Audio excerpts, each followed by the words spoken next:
scrolling through my Twitter feed some days back, I came across an interview of Honorable Cabral Libii. I don't know if I'm saying that right. And he's one of the candidates for the presidential elections coming up in 2025. And he was given his aspirations for the country. And I would like us to look into this video because I think there's certain things I noticed when he was being interviewed that I think Cameroonians should take note of, especially when they are looking into getting or voting for the next president. We know this is a very trying time for Cameroonians, and before we are to make any decision concerning the presidential elections, we have to be very keen on certain aspects when it comes to politicians.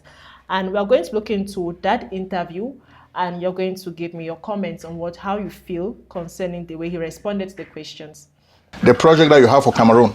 So it's quite a long video. I believe it's almost 7 minutes. But like I said, there are a lot of, I think, a few things I want to support as we listen to the interview. So let's just go with it. Tell us. Okay, it is my second book. The first one published. Okay, I've seen this a lot when I go through Twitter or maybe feeds when they address him as President Cabral Libii. I don't really get the name, but I thought you get the address of president only when you have won the elections, or all candidates can be called presidents. Please, guys, let me know. I thought you only get the title president, or is it like president of something? Should they have said president of this, Mr. Cabral Libii, or Honorable Cabral Libii, since he is part of the Senate? That's just my opinion. I saw a lot of posts where they are referred to him as president this, and he has not yet won the elections. He's still a candidate, or is it a bit different with Cameroon? Don't know. Let's continue. In 2021 was titled Community Federalism, Le Fédéralisme Communautaire, and this is the second one published in August. The main title is What I Have Seen, Ce que j'ai vu, and the subtitle is Manifesto of Rupture and Progress. Okay, we should also note that his first language is not English. He is primarily a French speaker, but he is, I believe, in a moderate term bilingual because his English is quite good. So you might notice that at a particular point he might not be so fluent while speaking, but that's because English is not his first language. This is my vision for Cameroon. The title could be my vision. But you know, for those who have read the Bible, you certainly know where God told to Abraham, he told him, look at the sky, what have you seen? And what Abraham said, I'm seeing a sky with stars. And God told him, what you have seen is what you will do. That's why Abraham was certainly a man of faith. So I'm not Abraham. I've not spoken with God. But you know, the vision is something like that. So this is my vision, or our vision, because I've worked on this with a team. Okay, him bringing in the example of the case of God's interaction with Abraham, where he told him, look to the skies, the number of stars, he said, as many as your descendants will be. Even when Abraham had no child, showed that he was a father of faith. Not relating to what he was saying, I think he somehow a bit misplaced the context. But he says that's his vision. And when I started watching this video and he came to the point where he used this like religious example, you tend to find a lot with people who are looking to run for a post, that they try to appeal to the religious sides of people. They try to appeal to maybe the social sides of people. I'm not to say he is not somebody who is maybe a strong believer, or someone who believes, I don't know his religion. I'll have to find that out. I don't know his religion, but mostly I think it's something that a lot of politicians use to draw in the masses. They plead to a particular religion, mostly the religion that is carrying the heart of the country. And I would like to see it, in my eyes, it just came up front as some sort of clickbait, some sort of oh, I am also sharing this thing that is common with you, and I get it. As a politician, you should be trying to reach out to the population, but do make it to seem a bit more natural. And if you are looking into buying the playing the faith card to believers, you should actually be someone who has shown a record of being of exercising that faith of over many times, but you don't get to see this so many times with him. So that's just my point. One thing that I think people should notice whenever they are looking into their politicians, they are looking to vote, they're trying to make a back check, because everyone should, before going to the aspect of voting and everything, you should go and do a back check on who are those present. I think I was talking with some of my friends later, and we're like, oh, the next elections. I'm like, I can't really place it, but everything is so secret. And maybe because it's not at the heat of the moment, but even with those who are presenting themselves as candidates, you really don't know them or what they have done till it's time for them to show up and like get your votes, get you to like them, get you to want them. And we have known just one since we knew what to vote. We have known just one person. I've known just one person as a president per se since we knew what voting was about. That since 1982. Then we had independence in 1960.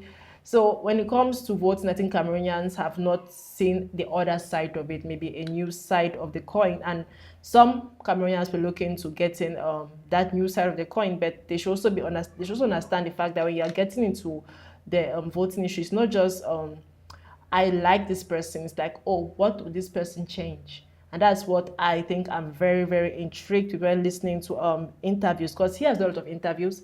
And whenever I listen to politicians speak or candidates for the presidential election speak, I look into what are your plans, not just the problems here. Tell us about Cameroon. So let's listen to more about the interview and we'll get more of that.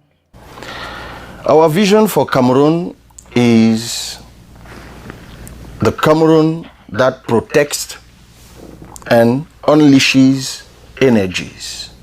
The Cameroon that protects and unleashes energies. Protection first.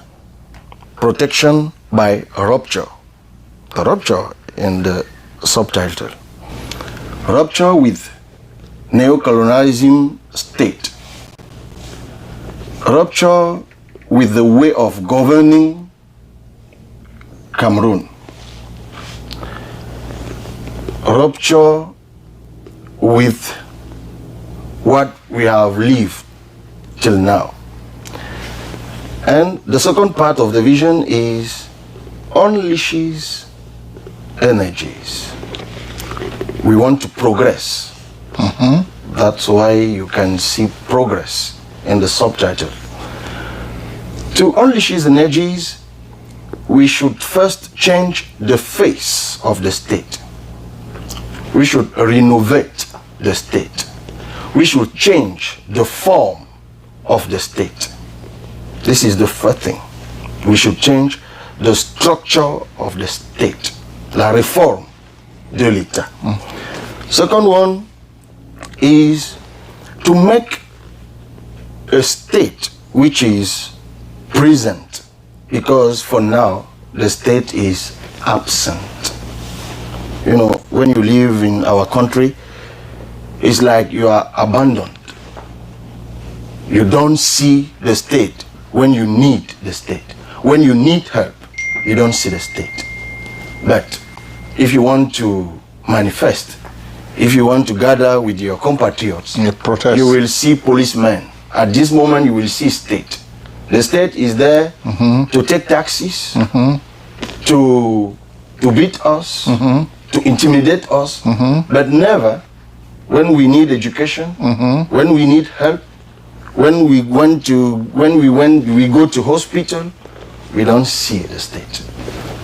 The reform of the state, a state which is present, but to unleash its energies, you should also build the country as a transformative economy de transformation.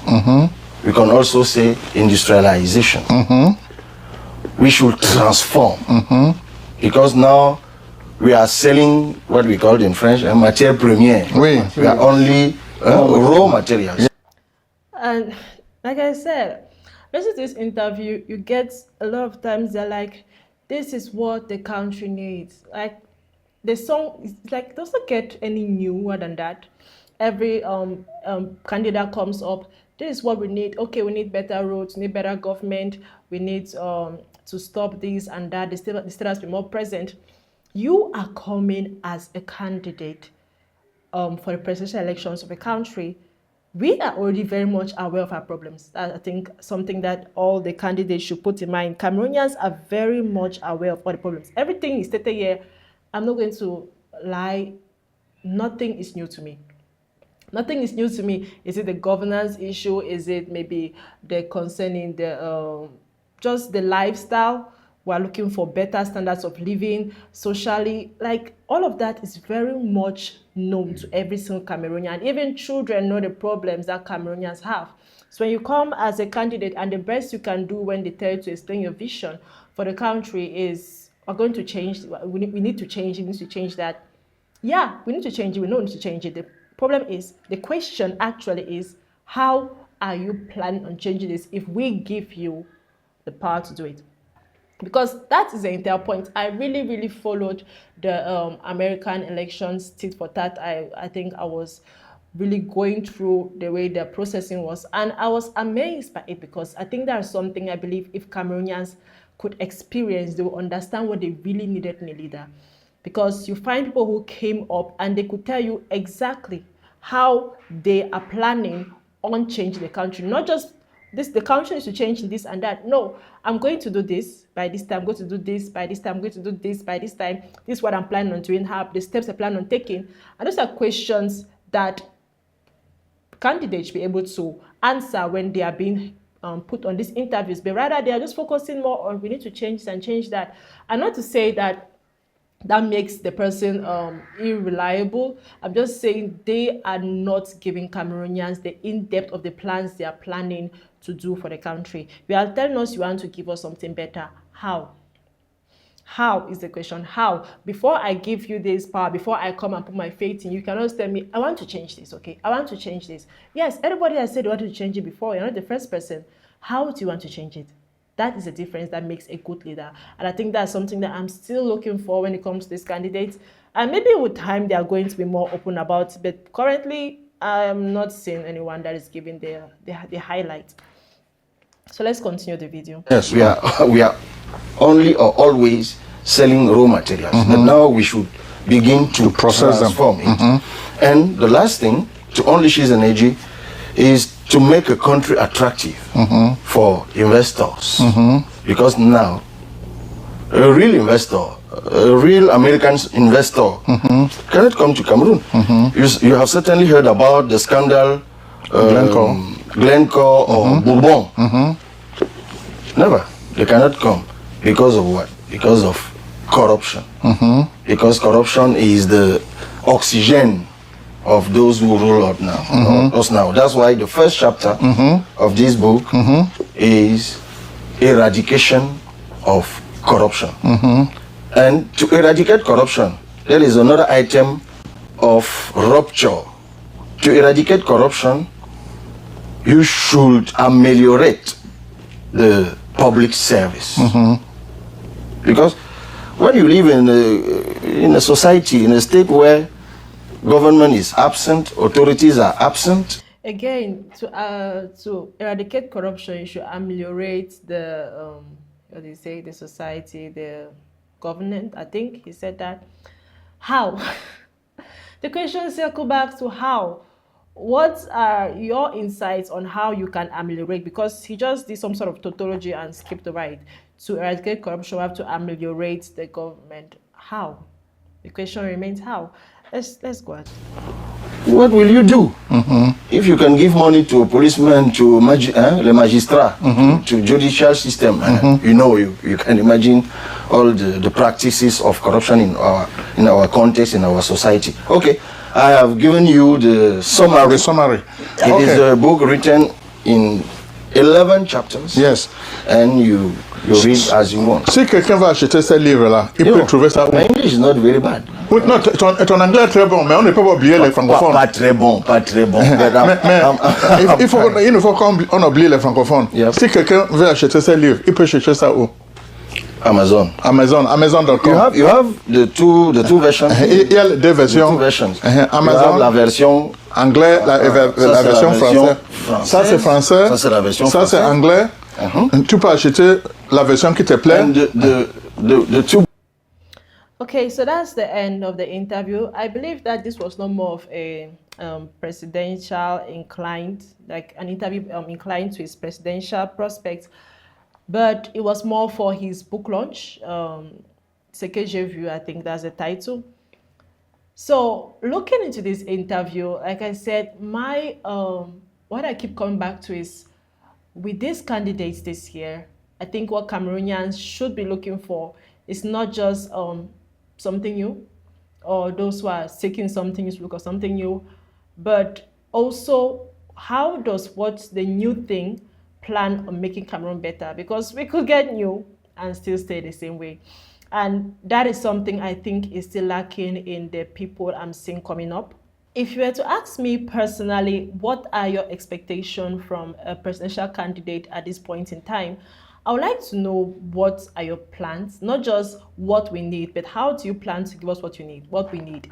So you're telling us we need to stop corruption. And actually this part, I think I was going to do a little bit of a backstory, a little story of, I think we talked about the fact that we're in Boya, on our last live stream, we're in Boya, and coming back from Boya, because I had to stop by Kumba first, and coming back from there, I had an incident where my brother helped me pay my ticket coming, but somehow I left it at home mistakenly. I thought he had given me, but I left it back with him. On my way from the bus, I had an encounter at the corner checkpoints. For those who are living the southwest, know how still very unsafe that area is, and so we still a lot of surveillance that goes on there, even during night travels. And when they came across it, obviously they are doing their check, and they had to do that. I had to show my ID card, which I didn't have on me, and I was just wondering how it's going to go down, because I've never had a situation like that meet me up. And I was asked to step down from the bus and talk with the person in charge. I approached him and he was like, ID card. Was like, I explained to him the situation. I used my ID card to pay for this ticket earlier, but right now it's not with me. It's somehow, I believed at that moment that he was missing. Because later on found out that he was not missing. And I asked him, okay, now that I cannot present this, is there any other way that I can show you that I am a Cameroonian? Is there other, what's the procedure from here? What's the procedure? Like, you've got me, I have an ID card, I'm moving the bus at night. What's the procedure from here? And he told me 5,000. So I was asking, how can I show you that I'm a Cameroonian? The answer he gave me was 5,000. That shows maybe slight, but how normal corruption is in our country. Like, it's just something like every day, like everybody that came down, I think there's some other people along with me that maybe had some issues with their identification. It's a guy trying to slip in money quietly, just in the background of it. And we know that this happens. It's not news to anybody, I believe. We know that stuff like this happens. But whenever you get to really face it, you get to meet these people that are partaking in this, because not to say I wanted to be held back at that moment, but you'll be very shocked whenever you encounter such issues, especially if you have not been in them before. So in my case, how did it finally end up? I asked him, I told him, how can I become a Cameroonian? He was like, 5,000. I was like, I don't have that on me. Then I was like, that's a lie, actually. I do have that on me, but it is not solely for this purpose. I have to do other things, and I cannot give that money to you. What I have on me, yes, I can pay for that, but I cannot give that. So he was like, so how much can I do? I ended up debating and selling or something, and that happened. And the fact that when I was questioning him, and I questioned him as to what else can be done, just question on trying to find out the procedure apart from the money. I was like, if I can't pay you, what can I do? if I can't provide this money, what happens next? Because I was really intrigued. I was really trying to find out if this money was not the end, what other procedures have they put in place that are not maybe corruption wise? And you find out that that's the last resort. There is no going around the issues. Either you bend or they somehow just like get tired and let you go. And he was just trying to, I think he made a statement like, are you a Cameroonian? And when I said, yeah, I'm a Cameroonian, what do you have to do? Do you have to sing national anthem? I was laughing. I don't know why I was, because it was a very somehow scary situation.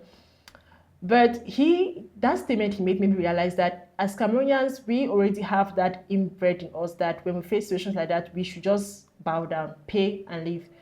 That's how deep corruption runs in us. Like when the Cameroonian is faced with such situations, we know what happens. You just pay the money and walk out. I think I was trying to be a little more inquisitive. I didn't say the journalist in me woke up or the reporter in me woke up, and I was trying to get more answers than usual.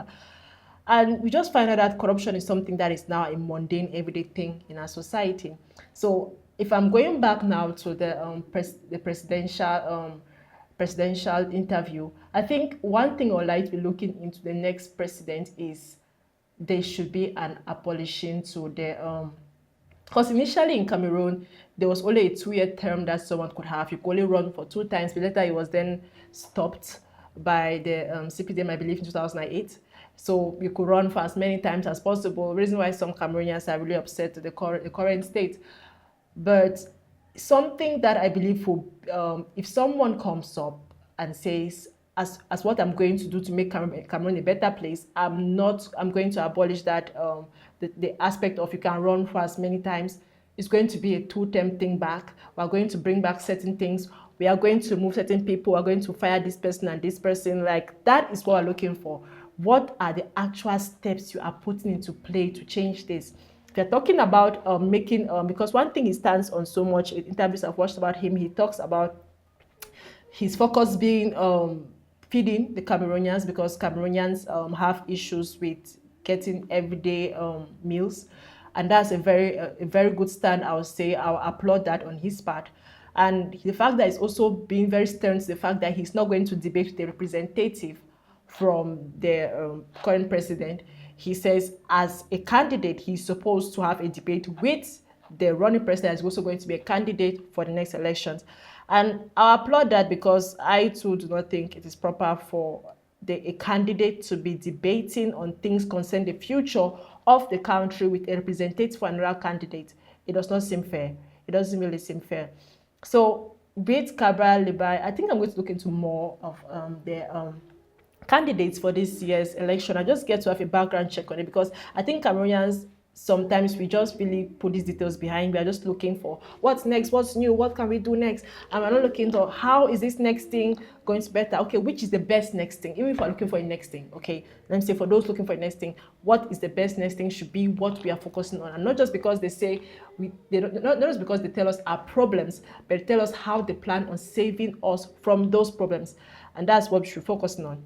So that is just my intake on this entire interview. It will open my eyes to see more about the different candidates we have, and how I would like to go deeper and deeper into understanding each and every candidate that shows up to be the next president for the next term of ruling. Yeah, that's all for the video, guys. I'd like to know your intake on the interview on Cabral Libii. Who is the person you are seeking, or you maybe are fancying, or have not mentioned yet for the presidential election? Somebody you might want me to look into and give you more details about. Please drop the name down in the comment section, and we're going to have more conversations on that. But I really enjoyed this video, despite the fact I think I was very much more serious than my usual videos, because it's a very touching topic, a very serious topic. The future of the country rides on it. So I think it has to be a little more intense with the discussion. But before you go, and if you have liked the video so far, make sure to like and subscribe to Next Generation Media channel so you don't get to miss out on ever subsequent videos. Bye.